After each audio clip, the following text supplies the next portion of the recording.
Wish you could become a morning person? You know the type, up before the sun, early morning runs, first one to the office with donuts and a smile. How do they do it? Easy. With the new Galaxy Watch 8, sleep tracking and personalized insights from Samsung Health help you improve so you can wake up to a whole new you. One who, dare I say it, skips the snooze?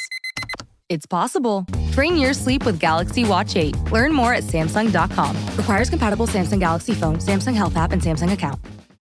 Once upon a mundane morning, Barb's day got busy without warning. A realtor in need of an open house sign. No, 50 of them, and designed before 9. My head hurts. Any mighty tools to help with his plight? Aha! Barb made her move. She opened Canva and got in the groove. Bulk creating Canva sheets. Create 50 signs fit for suburban streets. Done in a click, all complete. Sweet! Now, imagine what your dreams can become when you put imagination to work at canva.com. This is the Mall Street Journal.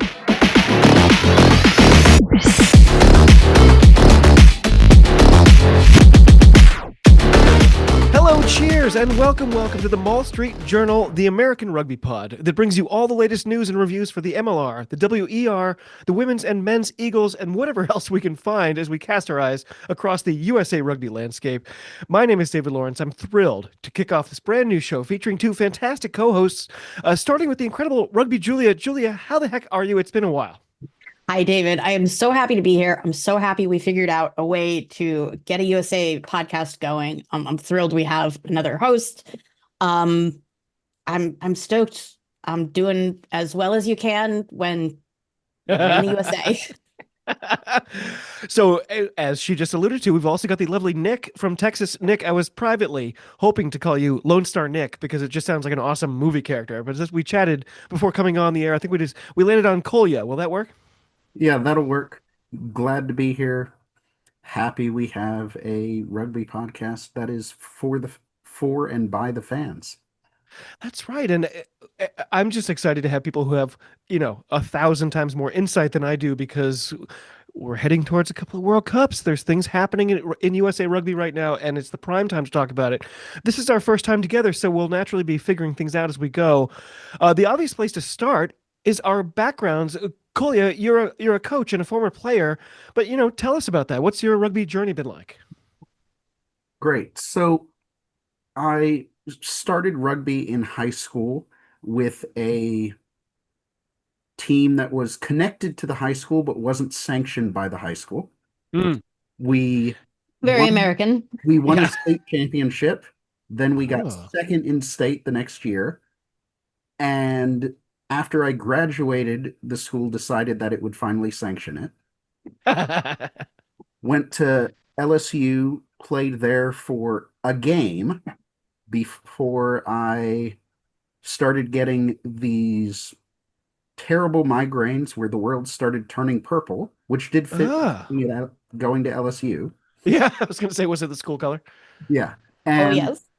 And then went to a neurologist who said, you should probably stop playing rugby. So had to stop playing and decided that I needed to do something with the game because I'd absolutely fallen in love with the game. So I love that. I became a ref, started up in Philadelphia with the East Penn Rugby Society, then moved to Wales for 3 years and was reffing with the Welsh Rugby Union before moving over to Texas. The most successful organization in the history of sorry. Which one? The most organization in rugby. Yes.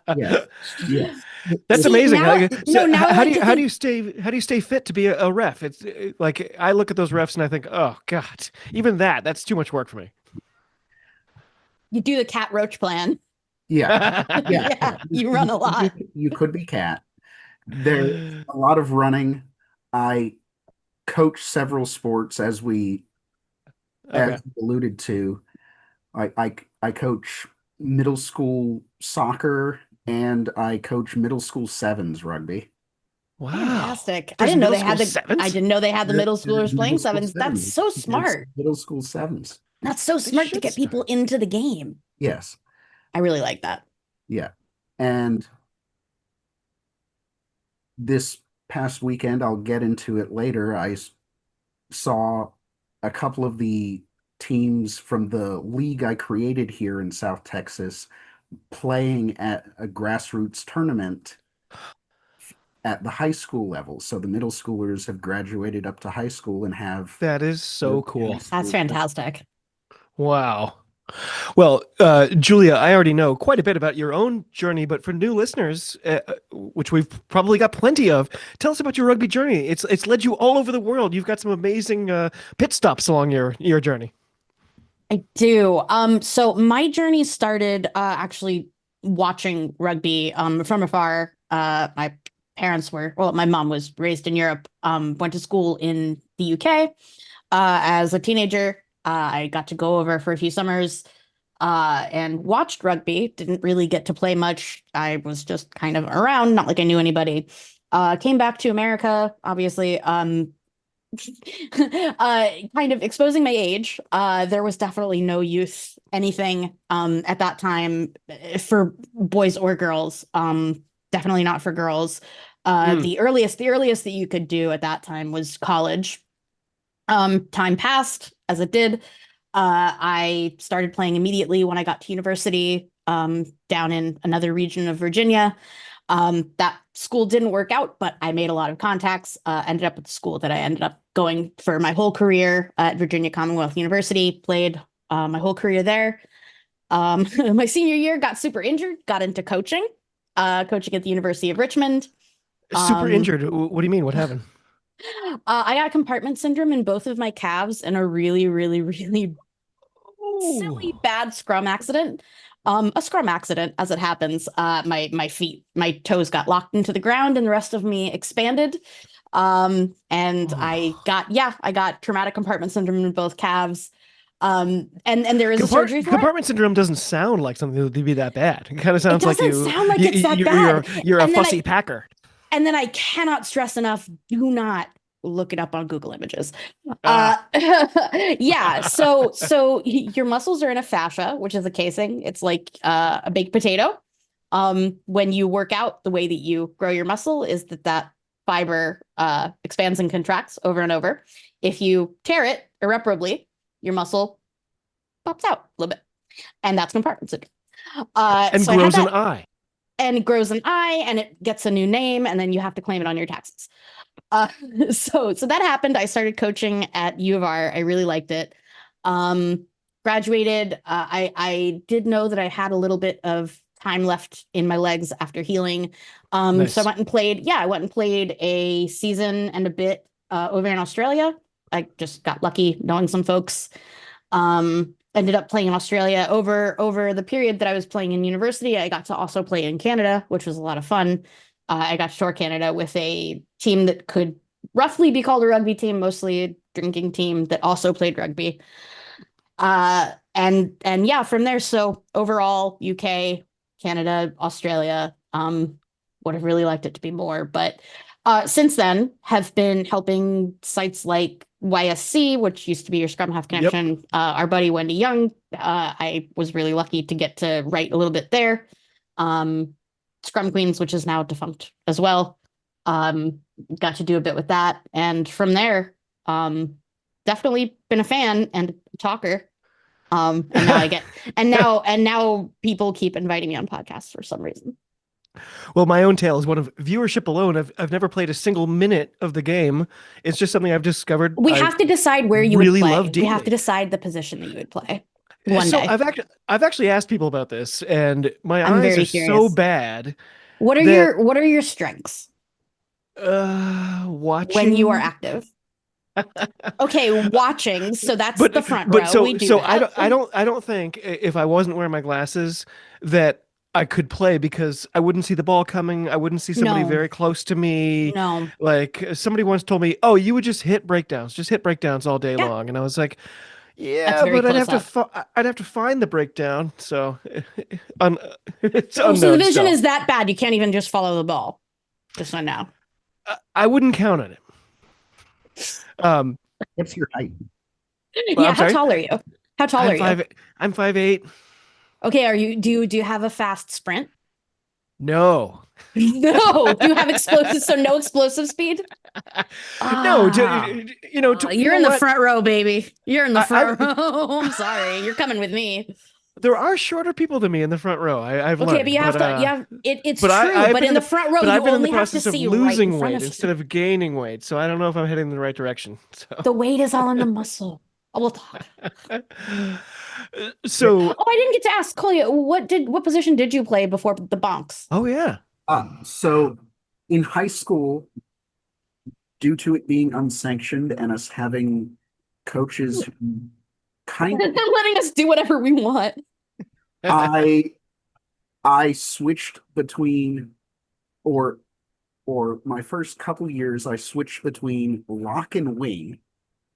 As you do. As A you lot do. of people are crossover lock wings. Yes. And then my final year, I was playing lock wing for the A team, and then we had enough people to be on a B team, and I got to be captain of that for about half the matches, where they put me at either scrum half or fly half.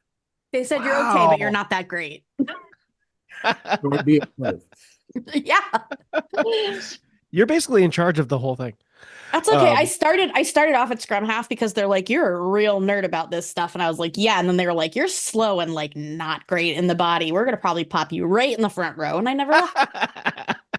Well, before we started recording, I had a chance to talk with Lee Calvert earlier from the Blood Mud podcast, one of my favorites, and as a loyal subscriber of his, I got my name read out where he invents, your rugby background and your rugby position, and he described me as having the role of futility back, which is one of the funniest jokes I've heard, and I keep repeating all over. I'm like, yes, I will always be a futility back. Anyway, back in high school, a friend of mine went and spent a summer in New Zealand learning about spelunking, of all things. And he came back and he said to me, David, there's only two things you need to know. The only sport that matters in the world is rugby, and New Zealand are the best at it. And also, you're going to want to buy a swan dry at some point. Over the years, I was always sort of secretly searching for rugby, but of course, you only find it's like 2:30 a.m. and you come home and you put on ESPN 4 and there's a random rugby game, and I'm kind of half coherently watching, and there's people holding signs that say "try," and I'm like, "Try? Don't you mean kill him? Don't you mean dominate? Don't you mean win? Don't you mean win?" So anyway, fast forward 10 or 11 years. I was very, very lucky to be working with somebody who, it turns out, just happened to be a USA Hall of Famer. Jan Rutkowski scored a try against England in our opening inaugural Women's World Cup victory over England. By the way, I can never fail to not say that. So, of course, I just started bugging the crap out of her and peppering her with stupid Hi, questions. Jan. I know you're listening. She was always happy to answer and stuff. And, and that was back when ESPN Plus was carrying Super Rugby. So that was my kind of gateway. As I said, so 10 or 11 years later, I'm a founding member of the New England Free Jacks, a season ticket holder. I'm soon to wrap up the 4th season of my podcast, The Scrum of the Earth, and I'm just a bigger fan than ever. I feel like it would be smart to start with some news. Julia, do you want to get us started there? So there's a huge number of USA Eagles playing overseas. You typically have your finger on the pulse. What have you been hearing lately? Yeah, absolutely. So you're right. We do have a ton of people playing overseas. Of course, I would be remiss not to mention that, most importantly, we have WER Women's Elite Rugby now here stateside, but we'll talk about that in a bit. Over in the PWR, which is the main one where we have USA players, there's been a lot of movement. There's always a lot of movement in the off season, and especially right before and right after World Cup, you're going to see a lot of movement. In terms of news for us, I've just got a few quick ones to run down. Especially because of running up on the World Cup right now, there's not a ton of other news other than movements, re-signings, stuff like that. Right. In a few episodes from now, and especially after the World Cup, we'll have a lot more to talk about. But for now, I can just say, banging right down the list. First of all, we've got Kimai Sagapolu, which is a big one. She is moving to Loughborough from Leicester, which is a big move. Loughborough fan right here. I'm seeing as a Loughborough fan, that was why I had to start it off. It's great news. And more great news for Loughborough is that Alev re-signed, Bulo Matai-Tonga re-signed, Catherine Treader re-signed. All of those are big ones. And I know that I am missing two more. and I meant to get them and didn't. My bad. Another big one is Kristen Bitter has signed at Leicester Tigers, which is a big deal. She's kind of more of a fringe player, hadn't been in the PWR before, so that's a big move.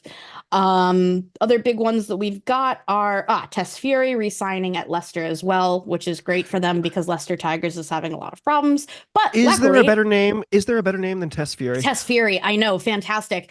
And I was thinking about it because both her mom and her dad played as well. We have our own Sophie Goody, I'm just saying. But yeah, her parents played as well. And it has to be like, you have to keep the last name no matter what. And finally, Paige Stathopoulos, who is kind of coming in and out of the side, obviously under Catherine Treader at the two shirt, has left Trailfinders. We're not sure where she's going yet, but I would be surprised if she doesn't go somewhere in the PWR. Otherwise, we're waiting to hear on a bunch of re-signings. There may or may not be movements. I have my own theories about who may end up recommitting to playing stateside.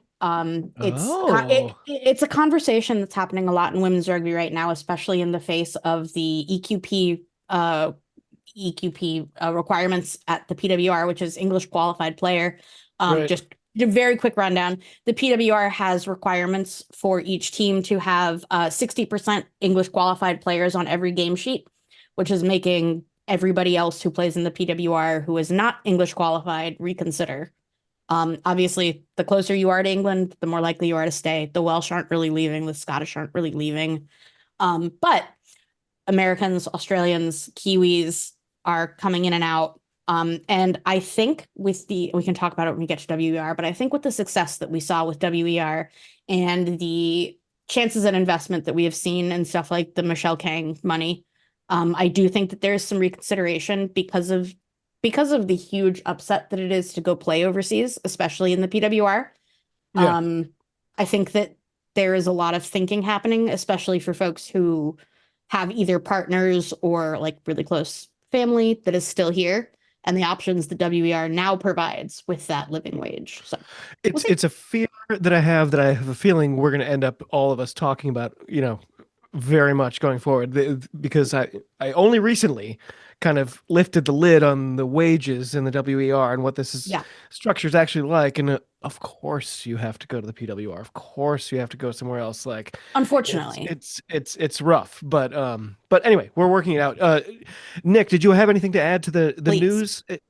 I'm sorry, did I cut you off beforehand? Oh, no, I was saying, please, I would love any news from Nick. Oh, yeah. I don't know if Nick has anything else to add too. We kind of counted on Julia, so if not, that's totally good. Yeah, so the only real news is the USA Eagles men are doing their squad announcement as we're recording. I know, we really picked a bad time. And as right when we were about to sign on, Nick was like, by the way, that's okay. We've got our finger on the pulse. We're timely. So we'll do a deep dive into that next week. Yeah. Are there any names you're excited to see or any shockers? That's all I'd ask you right now. Thomas Pittman at fly half is... that was our shocker. A bit confusing to me. I think he's going to Anthem next year, but right now he's playing in a league below Pro D2 over in France. Yeah. So I'm not sure what to expect from him. I know that we'll probably have AJ McGinty as our 10 throughout. That was what I assumed, but we're getting very close to the end of the AJ reign. I think it's got to be, right? Like between the injuries and just the age, like, come on. Both of those are true, but also he's currently playing. I don't know. He's just still playing stellar. I don't know what to say. Like, you're right. He's had a resurgence this year. The nuttiest team in the world, Bristol. He's the lead nut. I have to go there right now. Yeah, lead nut. It's funny too. Like, for a long time, I would love to hear what you guys say about this. AJ McGinty is one of our greatest USA players. It's undeniable. Like, he's been a stalwart. He puts himself in too many dangerous situations. When you see him playing for his club, he's like, And I actually think it's because he plays for the USA, where he's like, oh, I have to do this. I have to do everything. I have to do these extra things because I don't know if I trust my teammates around me. And it leads him to do the same things at the club level. He tries too many tackles. He's on the ground too often for a 10. And I just wonder, am I way off on that? Like, AJ seems like he's putting himself in a bad position for that to play fly F. So the best explanation I have for AJ McGinty for the I want to hear this. is from soccer. Do any of y'all follow Liverpool? Oh, I don't follow Liverpool except for that I'm thrilled with the win because, of course. Yeah.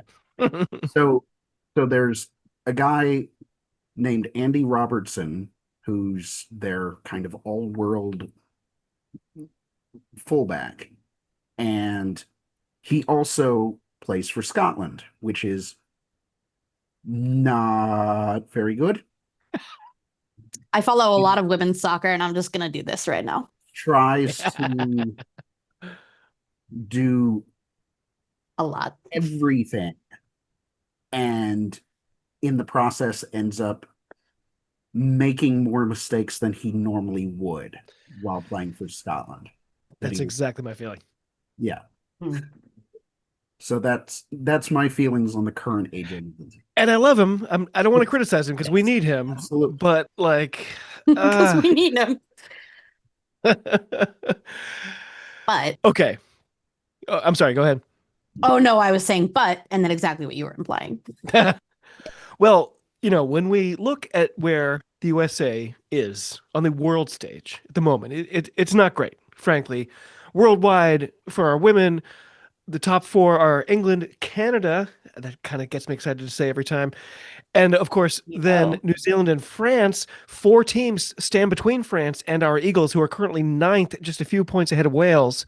On the men's side, the top 4 teams are South Africa, New Zealand, Ireland, and France, with Argentina close behind. Our men are currently 15th, behind teams like Japan and Samoa, but ahead of teams like Spain, Portugal, and Uruguay, all teams who have given us trouble in recent years. Nick, do you feel like those rankings are pretty accurate? Like, how are you feeling about the USA Eagles men, at least right now, as we're discussing them? This is a bit of a hard one because I'd say right now we're in the rankings ahead of Spain, but I think that match that's coming up between the US and Spain is going to probably see us get a bit of a pasting from the Spanish. I completely agree. 100%. Hot take of the night. Oh, I'm sorry. That is lukewarm at best. I don't know anybody. I don't know anybody who disagree. I don't know anybody who disagrees with you.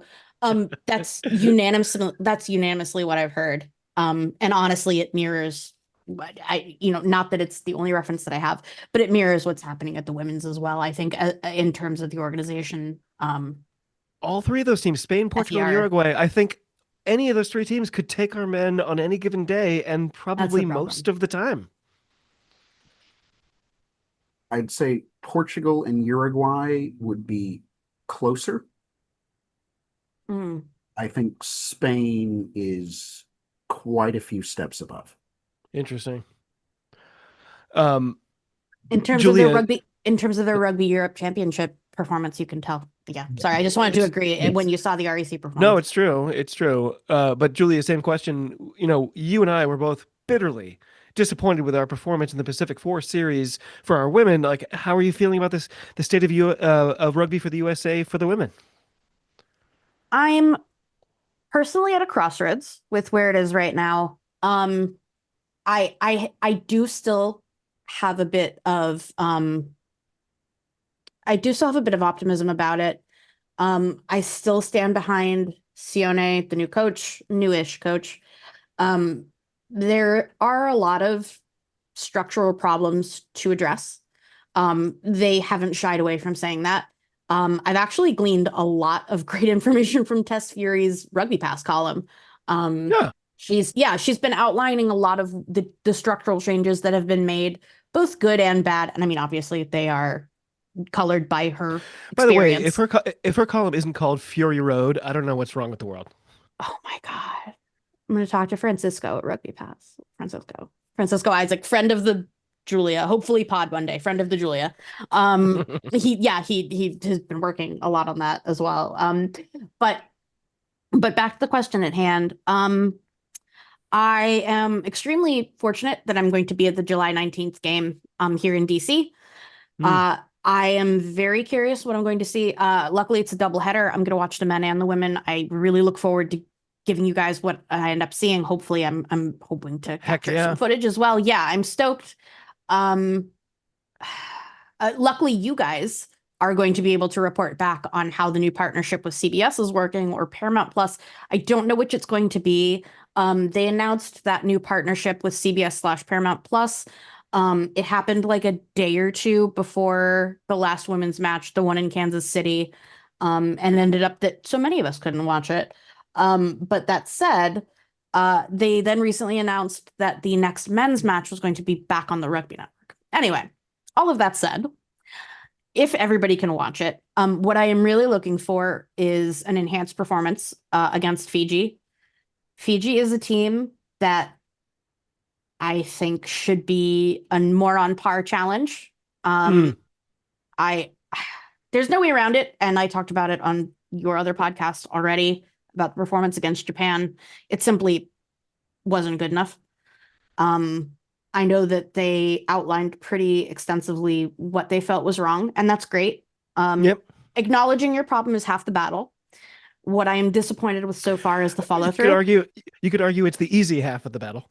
And that's the thing, is that it really is easy, especially if you are in a place where, and both of our USA sides are right now, where you have to be able to swallow your bad performances. And also to be in a place where you are ready to dissect your performances and judge losses in a way that isn't always just, we sucked, we're bad, we can't get any better. We can't do that anymore. And I feel like USA, for both sides, have done that for a while. I think the self-pity, in my opinion, that we have felt and that we have displayed ultimately won't serve us, especially running up to this World Cup.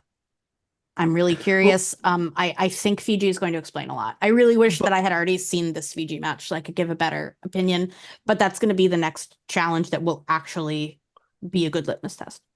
Both of you have spent time, kind of combing through the finer details of rugby and spent time coaching rugby. Is it fair to say that the USA Eagles men, maybe one of their biggest problems is they're a 50-minute team and maybe our women's team is a 60-minute team? Is that fair, or is that way too reductive? Yeah, there's a lack of depth, which I'm hoping the continued support for MLR, the continued and new support for WER will raise that up over the next several years by the time we host the World Cup. But until that depth is really there, we're going to be about where we are. I don't see much progress. I think that might be the thing that's frustrating me the most with the USA right now. Julia, I think you're muted. My mistake. I was fixing my microphone earlier. Yeah, I think you're spot on. That was what I was saying earlier. Sorry. I think Nick is completely spot on. That's exactly right.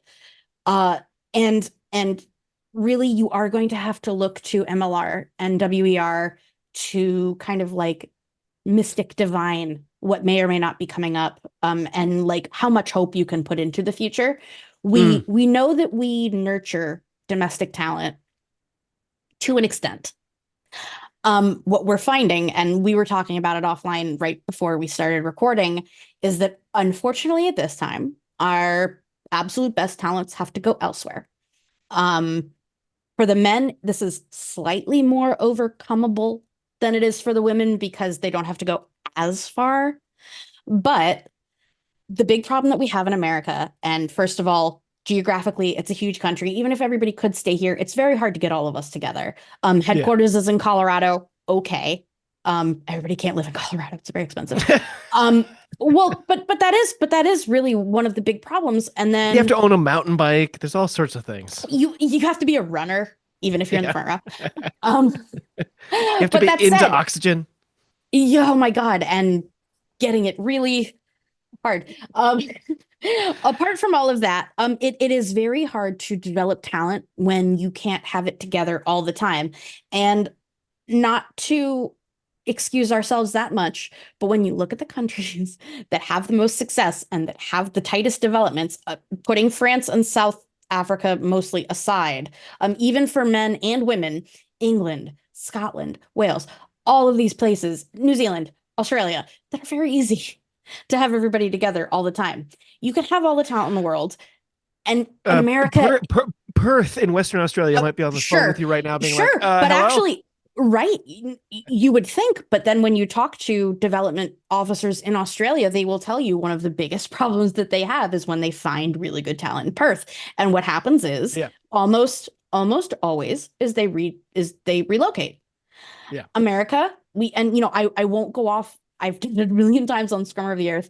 I won't go off too hard on this, but because of some unique challenges that you face as an American, playing a sport, doing any sort of job whatsoever, we do not, no matter what, have health insurance. If you quit your job, you lose your health insurance. You can't just pick up and move. Most people under a certain age this don't is a great have point savings you've anymore. you've mentioned this on the Treehouse, and I think a lot of our listeners in the UK especially don't understand that. No, it's hard to underestimate that. It really is. And I understand that health insurance, for example, is one thing that's easy to brush away when you're young, which is great. However, when you are going through your career, you do have to start thinking about it. And, I think about some of the stories that I am a Wales fan. I'm a big Wales women's fan. I knew you'd like that. I am a big Wales women's fan. I used to even have a Welsh rugby podcast. But I think about Alicia Butchers, which was one of the early catalysts. Couldn't get her support for her ankle surgery from either Wales or the Bears because they both kept playing hot potato with her contract, and ended up kind of like not being able to find a surgeon for like a year. Now, that's one thing. They have the NHS still. She didn't want to burden them because it was COVID. But oh my God, we don't have that. We don't have it at all. And now that we're moving into, we want to professionalize everybody.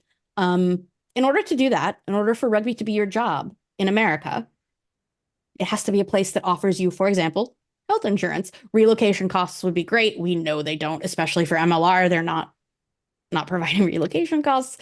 All sorts of things. There is a higher barrier to entry in America, and that's kind of where I always want to start with people who are new to American rugby. Is that it's not simply a question of, is America a rugby nation? Because yes, we are. Come on. Yes, we are. What we are, however, is a nation that is different, other than Canada, from everyone else who competes at a high level. Yeah.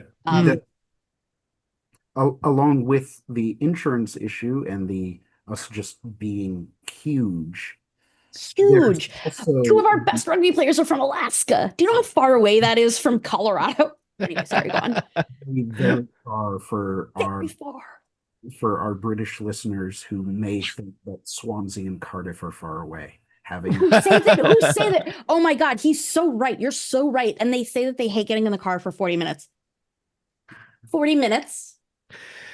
Nothing in Texas is less than 45 minutes away from anything else. From anything. From the grocery store. Exactly. It's closer to get to Mexico City from where I am than it is to El Paso.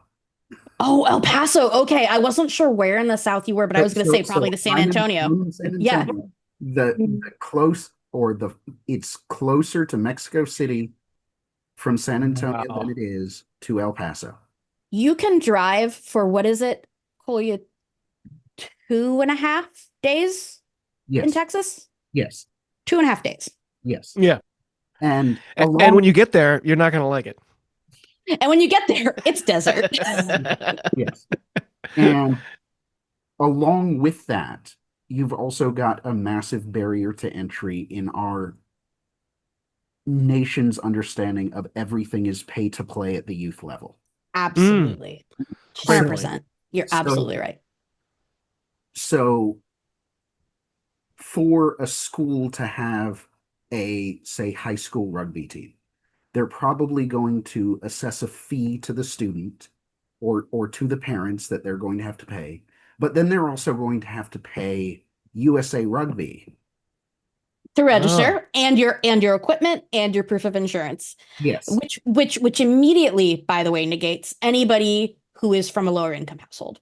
Correct. Absolutely. Bar none.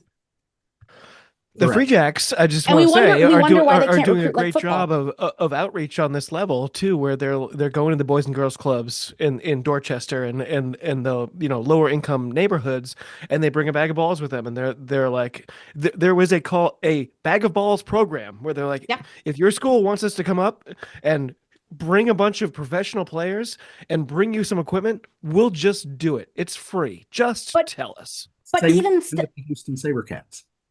I was just going to say, but Same even thing. still, and we could even do a socioeconomic study in just the story that you just told, because Massachusetts, compared to where I live in Virginia, Texas, in terms of the access that people already have and the income disparity and Right. the wealth inequality that you will see depending on where you are, if you're in a city, if you're right outside of a city, if it's a wealthy city.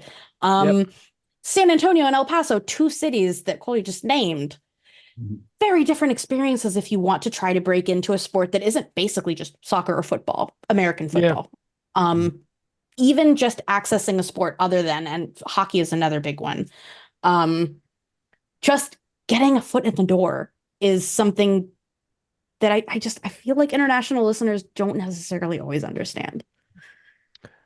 It's really such a different animal. Like, as somebody who knew nothing about it and came in cold, and I didn't have anyone around me saying, "Oh yes, hey, let me help you understand what you're looking at while you're watching a Super Rugby game at 2 a.m." Like, I thought the biggest disparities were terminology. It's like, well, they say into touch and we say out of bounds, in, out. Like, there's a million things like that. And I used to think those were the fundamental Versus differences. fleet. Yeah, but the differences that put us at a disadvantage or keep us down in world rankings, I think, are not related to that at all. There is no shortage of athletic talent in America, and there is no shortage of will to be good at this sport. And you can tell by the way that people want to throw a bronze lot of medal. money at it. There's people with money who want to throw a lot of money at it. And this is what I'm really excited to talk about on this podcast, because I feel like one thing that we have in American rugby that most other rugby nations don't have is that we do have our kind of, and I hate to say this with a real Texan on the line, we do have a bit of a cowboy mentality, but I say this in a really complimentary way, because it's a thing that frustrates me a lot. In fact, I'm glad you're here because I talk about it a lot about Welsh rugby, is the willingness to throw money at a hunch. Yes. Yeah. I feel like that is the one thing that we really have. And I feel the bronze medal is a testament to that. And Michelle Kang agreed with me and dropped 4 million because she really liked what she saw. And the thing is, you can do that more. Point. There isn't only one. There is a lot of it. And I feel like this is the non-evil half of the Rugby 360 idea. Now, throw all that away because that's incredibly evil. That's all haunted. But imagine just putting a bunch of money in and being like, you know what? I saw you had good ideas.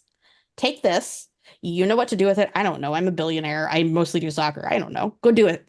And we build stuff. Sometimes, and I hate to say it, but sometimes we see not so great things happen. We saw it with the various teenies in MLR. Sometimes it doesn't work. However, sometimes that was close to home. I know, but I only bring it up because sometimes it does work, and you have to do those sorts of things to learn. I don't think that it's a mistake.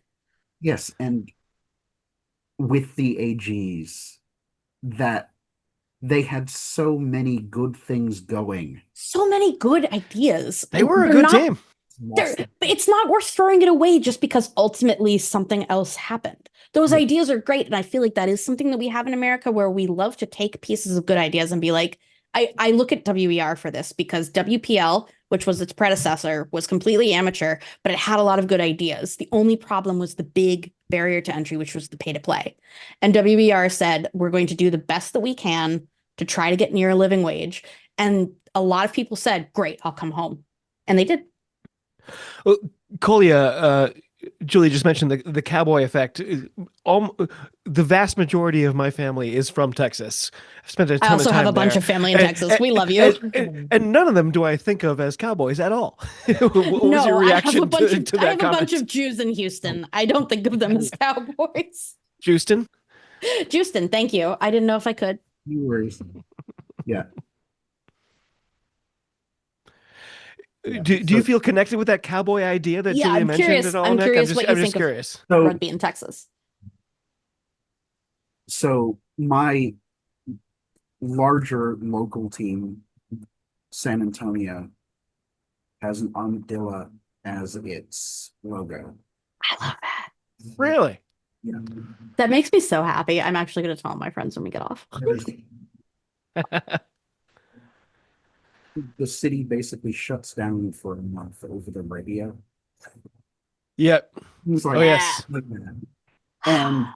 And talking about the AGs when they were here, the AGs, the Austin Gilgronis, but no one called them. No, nor did they call them the Yeah. The Giltinis. No. They had a great little setup at Circuit of the Americas. Right. They basically had a theme park set up before the game. So even if you weren't going to go to the match, you could meet rugby players, have your kids play. Fantastic. Yeah. An armadillo, because they had like an armadillo petting zoo.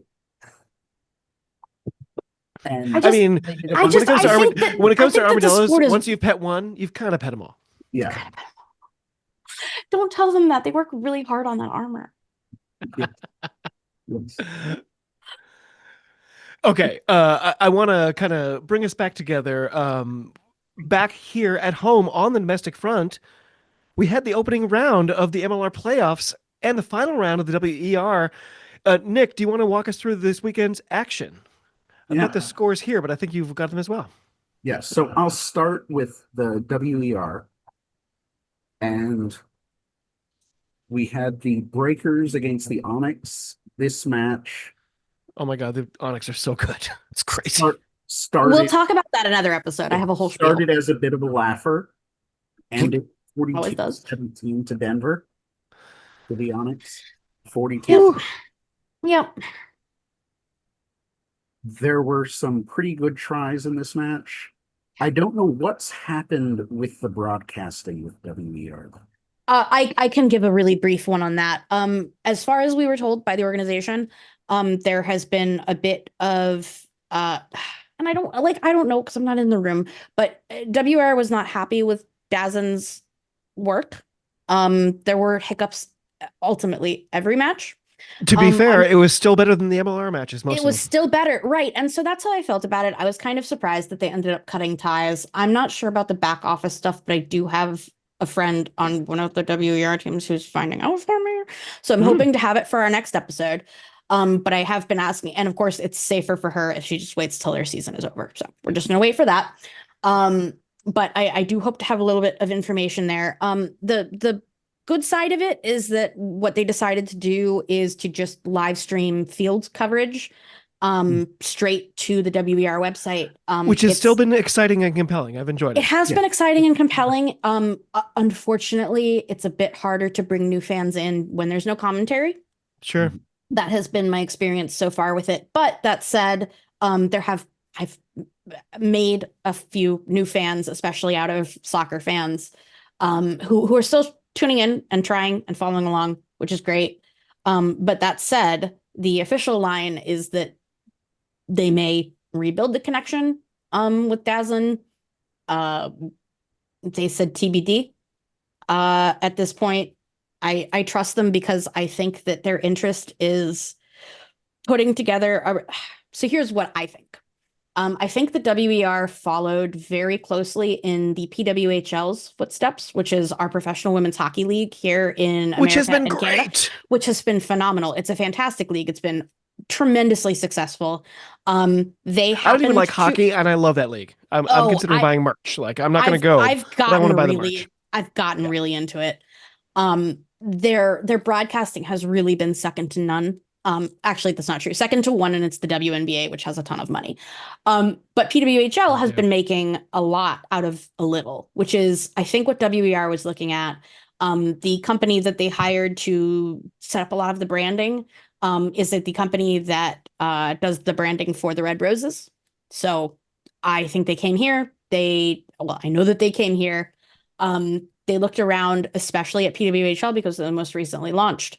They decided that the quality and the perception of the product was so important that they would rather not risk it in the beginning because, in fairness, like we've been talking about, investment is so important. And I don't, if I were in the leadership position, I'm not sure I would have cut ties with DAZN so soon. But this is the first season. We'll see. I really shouldn't have talked so long on it. The answer is they did it for perception. We're hoping that it's the right thing to do. We stand behind them because we know that they want to put forth a really great product, and we really want to make a name for ourselves among stuff like the UK. Well, Nick, I think we both interrupted you there. You were in the middle of. I'm so sorry. You had given us the Onyx score. So 42-17 to the Onyx. They have clinched a spot in the final. They have. Yes, indeed. We We're knew waiting that to find like out. week 3, though, I think. Yes. Or at least that it was coming. We Yeah. we have something to talk about. It's not for this episode, but we have something to talk about how that happened, for sure. Yeah. Then we had the New York Exiles against the poor Chicago Tempest. New York won 43-14. Oh, Exiles. Chicago is On my shows, I generally call them the New York team that nobody likes, nobody cares about. Just so you know. I know. That's their unofficial name. Yeah. So the Chicago Tempest, I was just in Chicago last week and met a I feel so bad because the team has such great vibes. So bad for them. I know, but Yeah. the team has such good vibes. Like, I still cheer for them even though I know what's going to happen. Yes. But they have such But it feels, without the commentary, if you just put the Benny Hill theme on. That's harsh but fair. It's harsh but fair. That's a Chicago Tempest match. That's the Chicago Tempest. Let's say there's only one way to go from here. They're only going to get better. It's literally That's right. impossible. It's like Anthem in the MLR. Listen. Nick, do you want to go through the MLR scores as well? Because I'm pretty aware of one of them at least. Well, we've got one he more wants to for hear. the WER. That's right. There was a third match. I'm sorry. I apologize. Oh my God, David. There was the Banshees and the Gemini. This one ended 12-15 in favor of the Banshees. And this one... Why would you not want to hear that? Yes. I got excited about my Free Jacks. I'm sorry. I got ahead of the fact, but yeah. We needed this win so Please, much. Kolya, please put him out of his misery. Put him out of his misery. Please talk about the Free Jacks. So let's talk MLR, and do you want to start with the Canadian Free Jacks? The Canadian Free Jacks. You could talk about OGDC if you want. Yeah. So Chicago Go ahead. was our first game. This one was, or the score and the statistics do not match at Interesting. You are really hedging. Go on. all. Yeah. I want to hear this. Chicago won 27-16, but they more than doubled the amount of tackles of DC. Wow. They had Usually that's the other way around. 35% possession and territory throughout the match. Wow. By the way, for listeners, where are you getting these stats? It's hard. The MLR Oh my website, God, I much know. like the So WER there's website, both of another them are Very notoriously curious. under updated. There's another Everybody outside of America complains about this, by the way. Yeah. another MLR website called MLR Stats Hub. Oh, is this James Dealey's thing or is this something else? No, this is through Major League Rugby. This is Jam delay. it's stats.majorleague.rugby. Oh my Okay. God. Oh, and it really rolls off the tongue. Yes, and you have to have an account in order to look at this. Yeah, I was gonna say we it's really like to make it Slash easy. 2 hashtags But- slash Q. Yeah, /real/HTML. Yeah.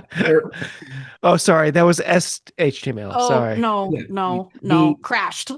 Yeah, at the end of the first half, DC had 76% territory. Yeah, I understand. I understand what Wow. happened. I Yeah. understand what happened. Yes. It's not important how it happened. I mean, are Chicago good? Should I be Oh my worried about this coming God. weekend? So over the last few weeks, I they don't want them to had be. the emergence of You're a such a dick. Wall, who unfortunately got hurt at the end of this match. So I don't know if he's going to play or not. I would advise him to take it easy. Like your Oh body, my you God. only get one. He said don't push it. So moving on to the Canadian Free Jacks, which is Yeah. what the commentators kept calling them. Really? Oh, okay. I thought that was a stab that you had too many Canadian No. players, and I was like, I don't actually remember that many Canadians. Okay. No, We have a lot of- You have a lot, but not. We robbed the arrows. You have a lot, but it's not. Canadian Whatever, players go on. because they have a few Canadian players. They're like, No, thank you. this is Canadians and Namibians are our kind of best kind of this. thing.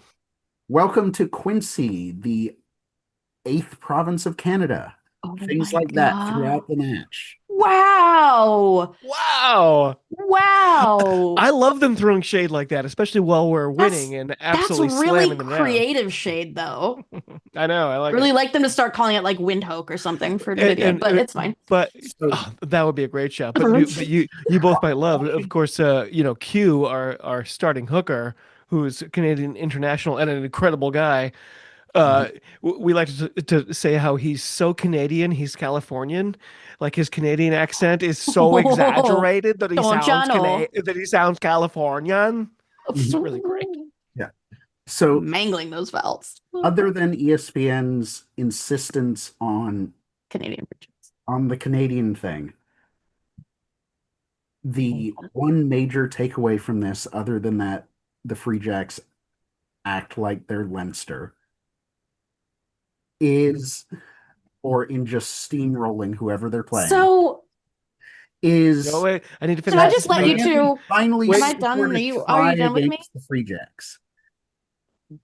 Throughout Miami's short-lived history, they had never scored a try against the Free Jacks. In the second half, Oh yeah, that's right. Scarlet's legend Kirby Myhill scored a try. Oh, that's right. Also, we were 2-0 at home against the Sharks and 0-2 away against the Sharks. So this was a very nerve-wracking game as somebody who was there. And yeah, but Ended 32-10. I'm profoundly offended to be associated with Leinster. It's not like we have a different Wow, salary cap. I and- did not see that coming. Yeah, we can't. Really Jordy- it really caught me in a weird way. Jordy Barrett's not coming over here. Archie Oh, You Snyman's not. think coming to Yeah, New Zealand. we're gonna get the best Barrett? We're Yeah. gonna get him. If we get Scott Barrett, I'll be perfectly happy with that. But We'll take any Barrett. That actually, you know what? No, that sums up American. We'll take any Barrett. Yes. so Julia and I keep interrupting Nick. I'm so There's- sorry. I need to shut There's up. more results here. So New England won that one 32-10. We did. Then on Saturday night, we had Utah versus Seattle. First half was domination by Utah. They nilled Seattle in the first half.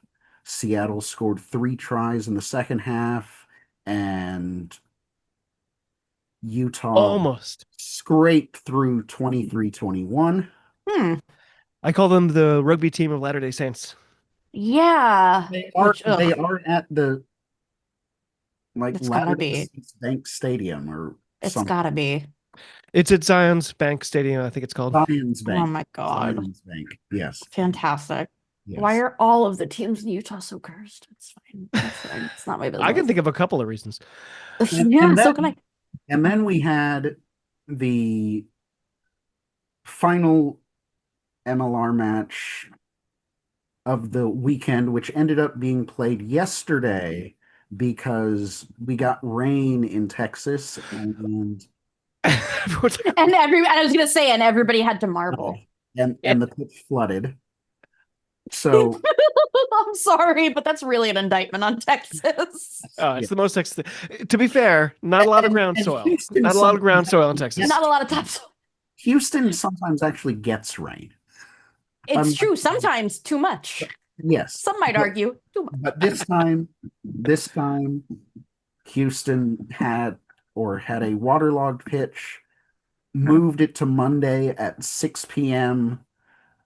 and When you want to see rugby. which is when you want to watch rugby, especially in Houston with the traffic in Houston. I was gonna say everybody is mad. Yes. So compared to the other three games, which had pretty good attendances, watching this one, Dog shit. no one was there. Yeah. But they And won. they missed But one game because this one had That's the thing. this one because of the wet pitch, because it was still this match has everything. it was a bit of a mess, punctuated by two magic kicks, one from Houston and one from LA, that I'd suggest everyone watch on the highlights, especially I'd take that. I'd absolutely watch that. especially Hell yeah. playing try for LA. I wonder, is this the most American match that's ever been played? Well, we did have LSU great Drake Davis on the wing for Houston. Oh, wow. By the way, I was at the MLR final when we defeated San Diego in Chicago, where the DJ on hand, of course, was Shaquille O'Neal, also LSU. Yes. So, and by the way, when Shaq came out, they had him bring out the game ball to hand to somebody, and the size of the game ball in Shaquille O'Neal's hand, the whole crowd was like, "Oh my God! Yeah. Why is this guy? Why isn't he playing 8 right now?" Yeah. And this match ended 27-21 in favor of Houston, largely because LA's lineout did not exist. Right. Every single lineout throw missed its target from LA. Every single one missed its target. And to As be a front fair, rower. they've been much better than they should have been. Miami and LA both making the playoffs this year. That's really good. That shows progress. Like I'm willing to let Anthem kind of languish and be nothing, while the other, because they have a different purpose. Sort of their MO is different. I don't know. I thought this was a good way for this weekend to go. At some point, sorry, go ahead. The four best teams won. I think so. At least mine was. Though, to be fair, all year, we've been waiting for Jason Patros to come back. Last weekend, he comes back. I got to see him in the stadium. I got to chat with him for a little bit. He was like, "Yeah, I'm really excited." 50 minutes in, gets hurt. He's out, and he's not going back. He's not going back to Waikato. Yeah, I do want one final little thing for these matches. Iskro, DC's prop, played the full 80 and probably should have been man of the match. That's a I'll good take shout. that. So on our Free Jacks, we have a young fullback named Brock Webster. He's got great hair. So the two people on my left in the stadium are non-rugby people who just love sports. They go to Boston area sports. And the two people on my right are active current college rugby coaches, both of whom's wives are also coaching college. And so, but they're haters. They don't like Kyle Sequeira, like one of our classic Free Jacks, like a homegrown guy. They're always like, "Kyle, you're too fat. Kyle, try not to knock it on. Oh, he knocked it on." Like they're rough. And at one point, I was Boston watching sports. Brock Webster, and I was like, hey guys, but Brock Webster, remind me, where did we get him from? And they were like, somewhere he should go back to. And I was like, oh, dip. But in there, to be fair, this weekend we show up, those guys sat down, and they were like, hey, I need to talk to you about something. We were bagging on Brock Webster and saying how he was not good and he should go back to wherever he came from. From the moment we said that, he's been on fire, and I'm really glad we have him now. And it was just like we all Glad he didn't go came together. back to where he came from. Exactly. Oof. Which is I'm pretty sure Canada, but either way.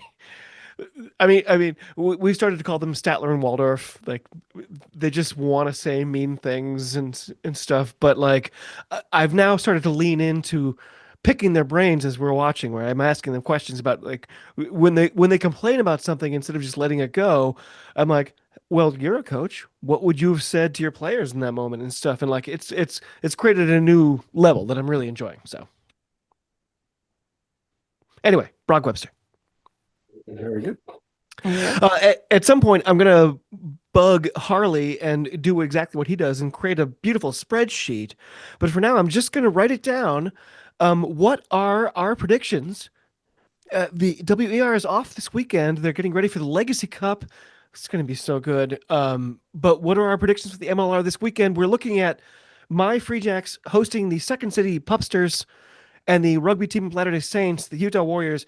Well, they'll be hosting the Thundercats of Houston. I'm shocked that Houston weren't hosting that one, but who wants to go first? What are your predictions for this coming weekend? I don't have any, so I'm just going to pass it off. I should have looked this up. All you have to say is how much the Free Jacks will win by. How much the Free Jacks will win by? 2. I'll take it.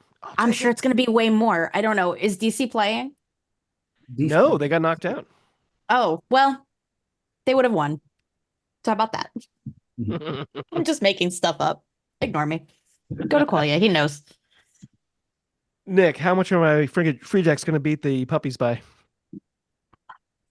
Free Jacks by 8 if Peyton Wald doesn't play Free Jacks by 16. Okay, I'm actually going with that. I like that a lot more. I do like that. I'm putting it in parentheses. Despite me having a soft spot for Chicago because I go up there every year.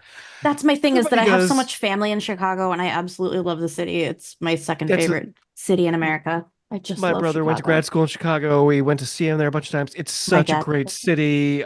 I love it there. And they're America's sweetheart. Everyone wants Chicago to be a good team. I was going to say, the thing is that, like, they're so hard to dislike. Yeah. Their vibe is good. They brought dogs to their playoff match. Exactly. They had what are you going to do? Root against the dogs? Exactly. When I went to the final, you hate puppies? Their team wasn't even playing, and yet they had the mascot there. They had all the accoutrement from like the normal atmosphere of a game day. Yeah. It was so great. Of course we have to love them. My brother went to school at Northwestern, and how could you not love Chicago? Everyone's been expecting them to be better than they are. I hope Saturday is not the day when that happens, because we're without Jason Patras and we need a win.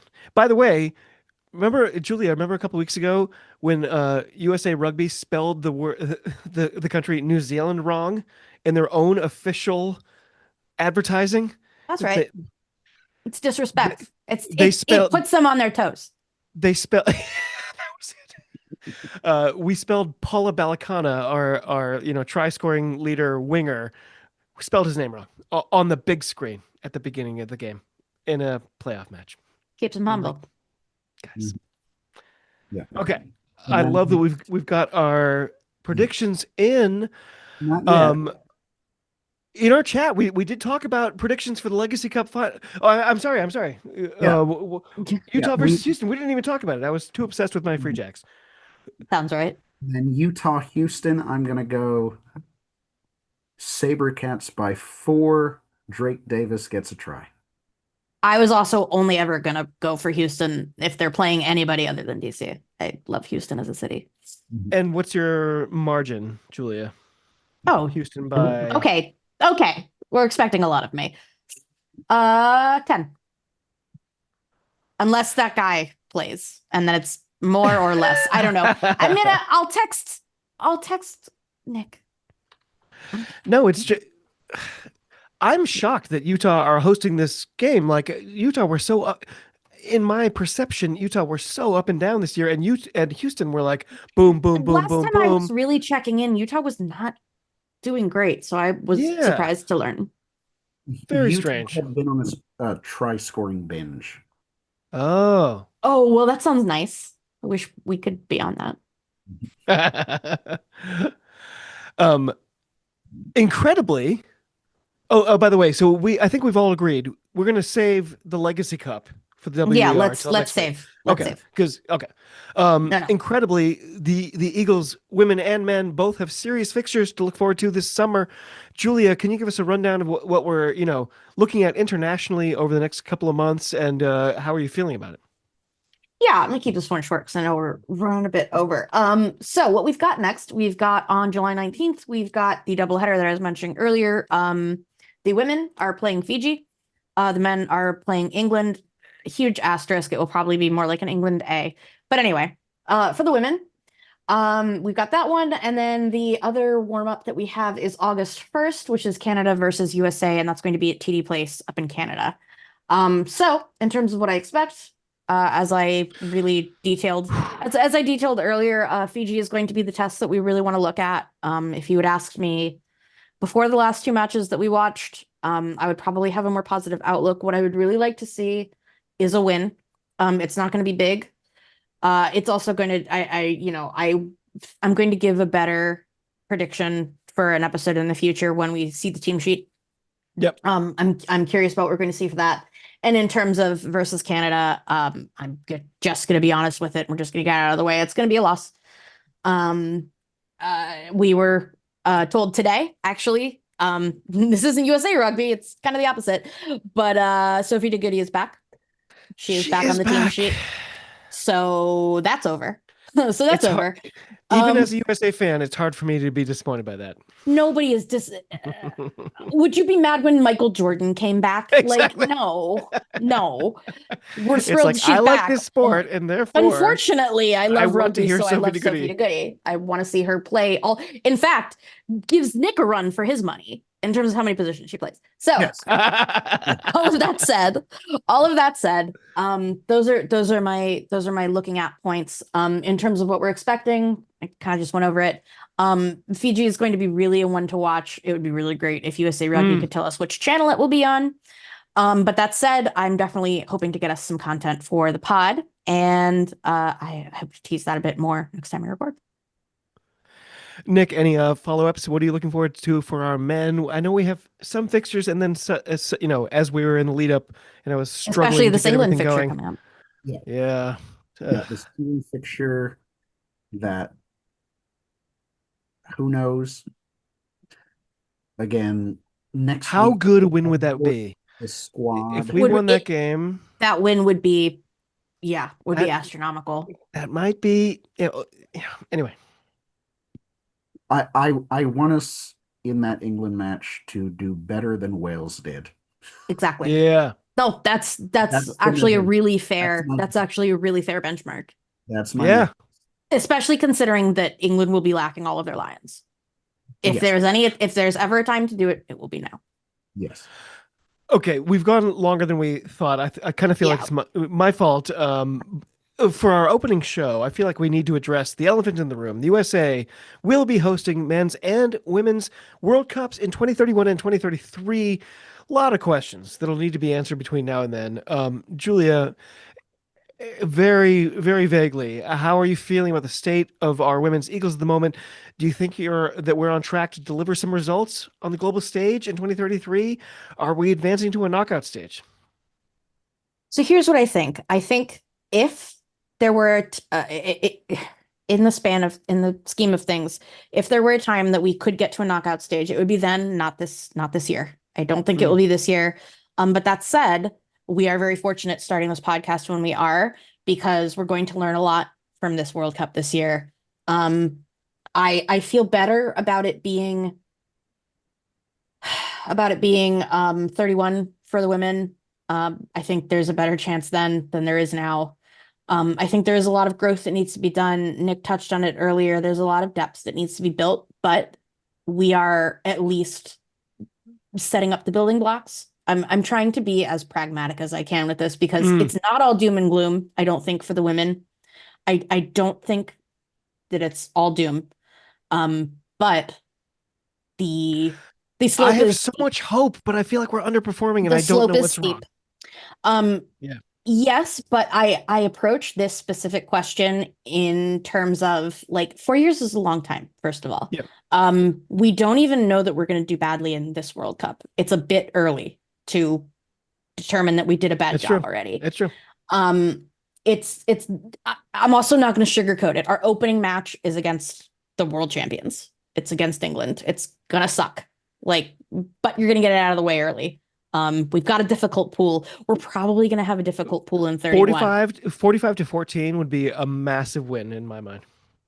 I think that would be one of the best performances probably that we've put on against the Red Roses. So that's Yeah. fine with me. I'd be thrilled with that. We talked about it. You and I talked about it, I think, probably over a year ago on your podcast at this point, about what I consider a win for USA against England, and it's under 50. Under Yeah. 50 is where we're looking at. That's what I would like as well. But shorter term, we're looking at the development. We're looking at how you play against Fiji, how you play against Canada. We'll see. I'm just not ready to throw it in for 31. Not to get to anything else other than rugby on the podcast, but hopefully there is a different president at the time. It is easier to travel to America. Hopefully that is the case. That is really my biggest concern.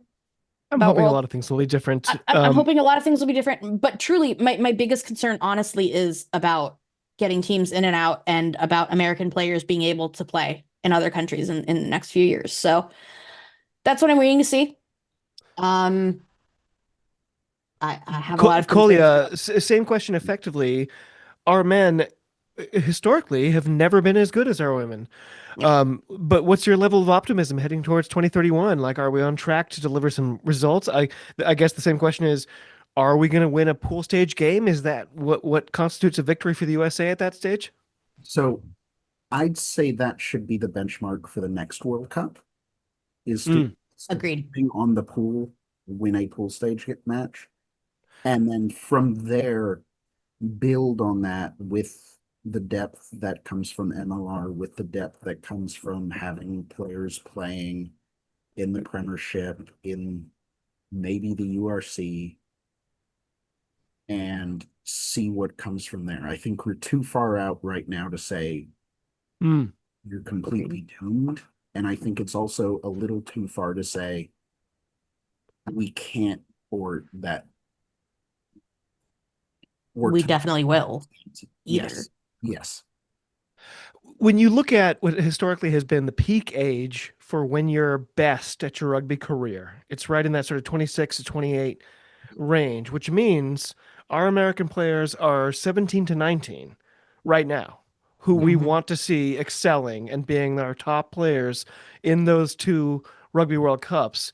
And both of you have a much better chance to answer this than I do.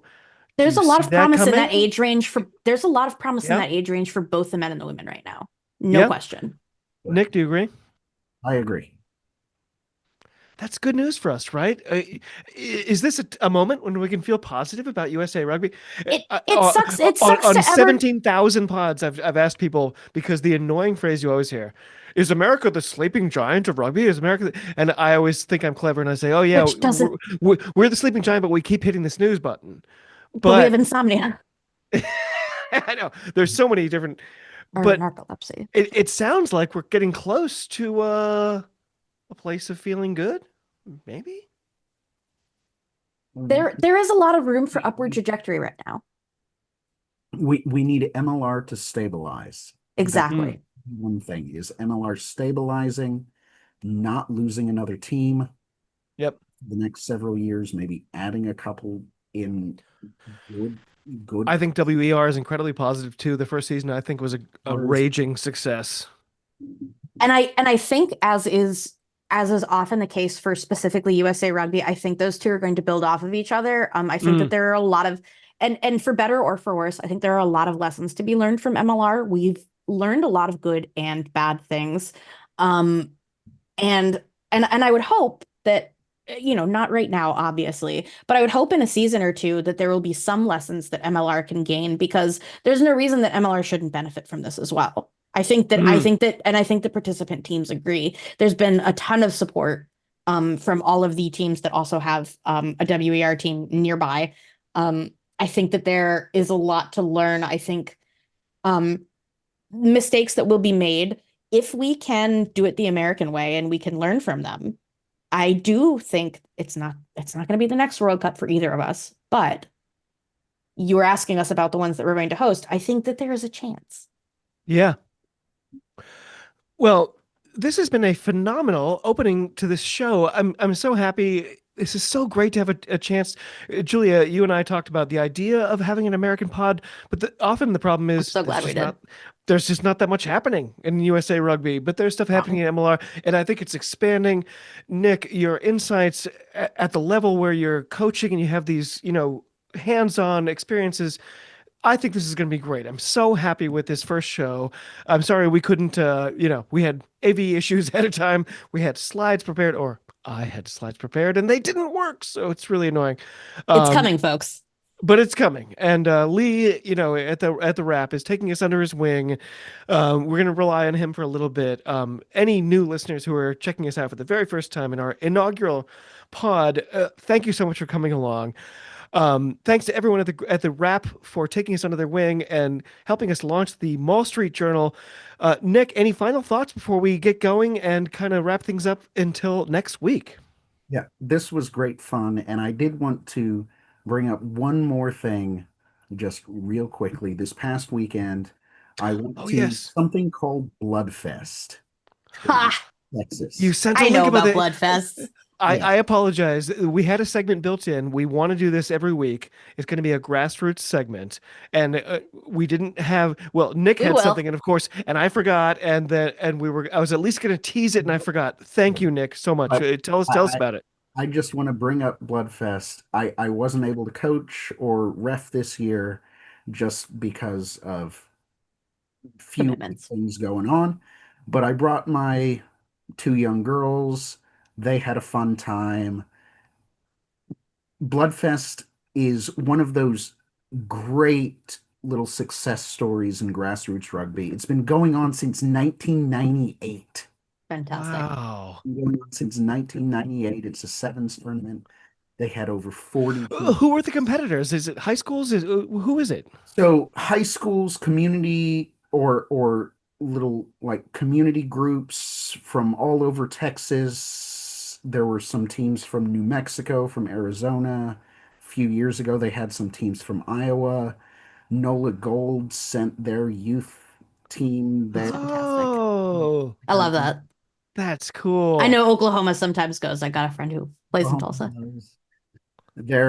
It's just a lot of fun. It's really a big celebration of grassroots rugby in Texas that kind of ends the season in Texas on that date. That's so cool. Yeah. Julia, what about you? The first edition of the Mall Street Journal is in the bag. What do you got to tell us to close it out? By the way, what's coming up for the Treehouse? In terms of the Treehouse, we're on a little break right now. We are finishing our rebrand. We will be coming back a little bit right before the cup starts. We're taking a break just because everything right now is kind of warm-up matches. We'll be hopefully doing a little wrap-up of those as well. TBD there. But no, I'm so thrilled we're doing this. I do think that it's something that the rugby world is missing a little bit. I know there are a lot of voices and very few of them are from America. And I'm really happy you're here, Nick, because Texas is a fantastic rugby state, and it's definitely it's definitely one that the international community doesn't even really know about. And then you see all of these stars that come out of Texas. You see amazing refs that come out of Texas. There's so much going on there, and I'm so glad you're here. I look Yeah. forward to learning from you. I mean, I'm going to learn as much as I can from David, but again, he's from Boston. How much can you really learn? I was going to say, I think you finished that journey like 2 years ago. I did. I plumbed the depths of what you can learn about Bostonian rugby. No, I'm so glad. Thank you guys so much for having me and for letting me inject women's stuff in. This has been fantastic. I'm so glad to get both of you to get to know both of you a little bit better now. You know what? I can't wait to make this thing a habit. I want it to be on Mondays. I think that's our plan generally. Absolutely. I think this Monday will be good. We've got stuff coming up. There's USA stuff. There's MLR stuff. There's WER stuff.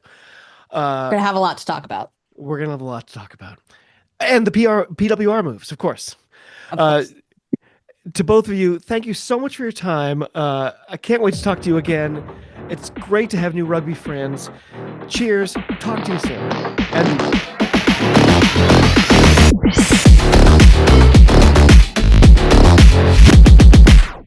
That was the Wall Street Journal. You can subscribe to our YouTube channel, you can like us on Facebook and on Twitter and do all the usual things. More importantly, join us again next week for more of the same.